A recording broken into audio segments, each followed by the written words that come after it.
Le mec, il sait les faire. En fait, j'ai envie de te parler de l'entraînement physique des pilotes. Ouais. Pas des blaireaux comme moi. Derrière leur miroir. Qu'est-ce qu'il faut faire pour conduire, pour dompter une, une MotoGP? Il y a plein de choses, j'imagine. Bah, il y a beaucoup de choses. Il y a cardio, Apéro.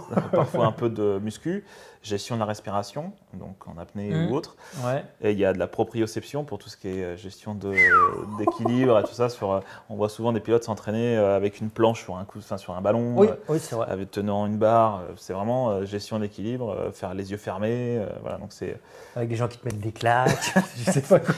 Mais c'est vrai que c'est tout un package. Et aujourd'hui, la préparation physique des pilotes, c'est, je pense, je sais pas, ça doit jouer tout leur temps libre, ils le passent Oui, c'est quasiment ça. là-dessus. Donc, Je crois que Marquez, le reste du temps, c'est qu'il est que en position gainage, le gars. c'est ça, et puis du motocross, parce que un de ses coachs, son coach, Ouais. c'est un ancien pilote de motocross. Mhm. Et puis, de toute façon, aujourd'hui, comme le dire aussi, le meilleur entraînement, en tout cas, c'est d'être sur une moto. Alors, tu parles de Rossi, je les suis sur Instagram, forcément, je les vois beaucoup. Bon, Rossi est un peu plus discret, mais j'ai vu sur des vélos d'appartement, il y en a un dans son motorhome. Ouais. Donc le cardio, déjà, c'est le plus important. Ouais. Le cardio, sur une course, c'est très important. Comme je te le disais tout à l'heure, sur un tour, c'est entre 60 et 70% en apnée. Ouais. Donc, très peu de respiration. Il y en a qui boivent. Ouais. Donc, avec leur camelback. Qui s'arrête. Et donc, du coup, c'est compliqué de gérer la respiration. Et donc, beaucoup, comme Loris Baz à l'époque quand je l'avais interrogé, travaillent sur justement une préparation physique.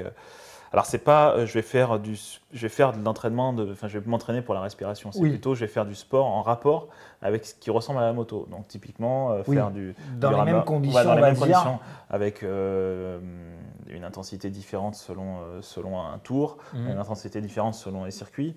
Et le but du jeu, c'est aussi de pouvoir récupérer au maximum, le plus rapidement possible.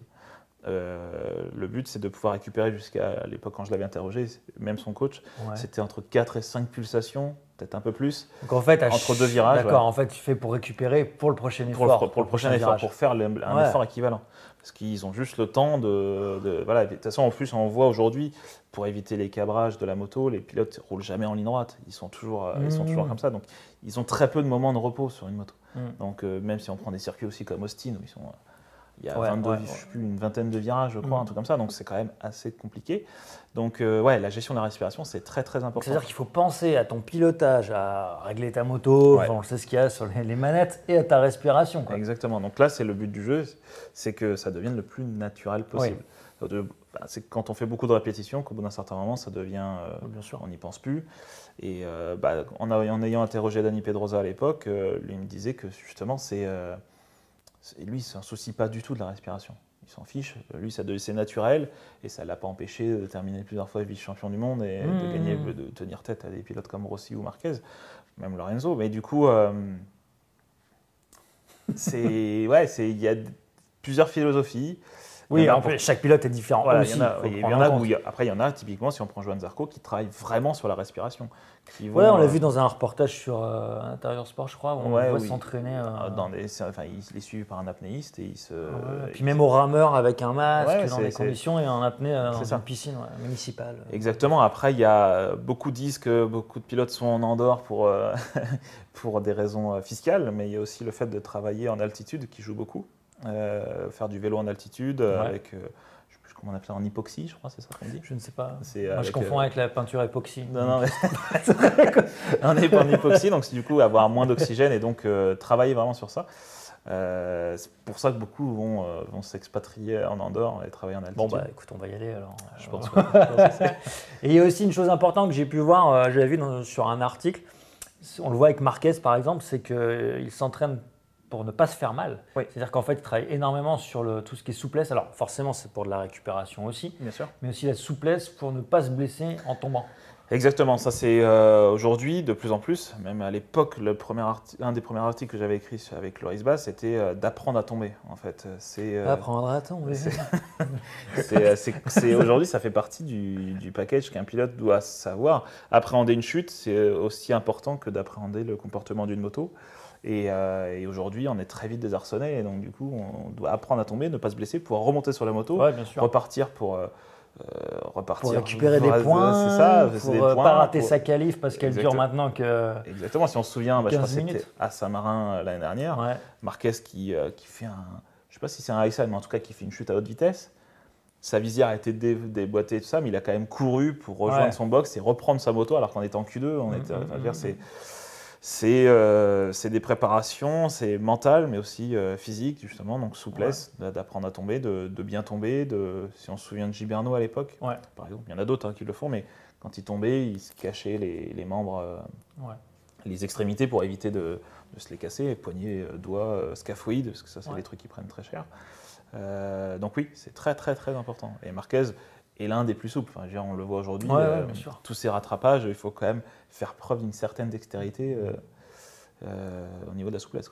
Et un dernier petit point, c'est forcément la musculation, c'est pour savoir par rapport au pilote, ce que j'ai pu voir cet été là, sur les 2 Grands Prix en République tchèque et en Autriche, Quartararo et Dovizioso, quand même, on dirait des boxeurs presque. Ouais, alors après, c'est contrairement à. Enfin, après, je ne parle pas d'une façon générale, mais en tout cas, sur les peu de cas avec qui j'ai discuté avec certains pilotes, peu, voire aucun font de la musculation. Le but fait de la musculation. Parce que le but, c'est de ne pas prendre de la masse et donc de ne pas être plus lourd sur la moto. Si on prend Petrucci aujourd'hui, le but, lui, c'est de maigrir au maximum, tout en gardant quand même un certain physique.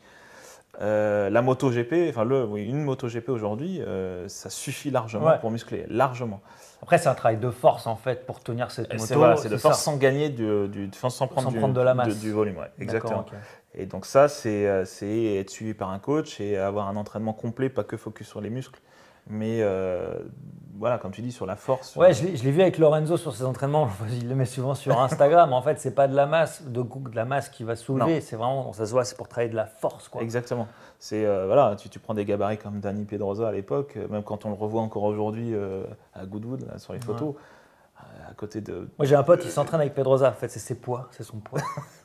C'est vrai que le gabarit comme ça, un pilote comme ça, MotoGP, aujourd'hui, ça l'a pas empêché de dompter une machine de 260 chevaux, quoi. Donc, Donc oui, l'entraînement physique aujourd'hui, c'est. Ça rigole pas. Ah non, ça rigole pas. Puis c'est surtout très très. Enfin, c'est vraiment la pierre angulaire vraiment d'un pilote MotoGP. Aujourd'hui, pour qu'un pilote MotoGP soit complet, il faut qu'il ait une préparation physique, cardiaque. Je me souviens à l'époque, la Dorna avait équipé Marc Marquez d'un cardio-fréquence-mètre lors du Grand Prix de Valence en 2012. Je crois que c'était sa dernière course en MotoGP. En Moto2, pardon. Il était parti dernier parce qu'il avait eu une pénalité. Et sur sa remontée, on avait vu sa fréquence cardiaque. Ça montait aux alentours de 180, 190. Sur une course de 40 minutes, ça reste quand même assez impressionnant. Loris Baz m'avait filé ces documents. Sur une course en Catalogne, c'est 180 de moyenne, je crois, un truc comme ça. Donc ça reste quand même assez impressionnant. Et après, ils ne sont pas fatigués.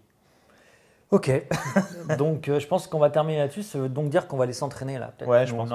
Pour tenir, pour regarder les Grands Prix. Merci Tom pour les infos. Je t'en prie. Et à bientôt. Ciao. Allez, muscu.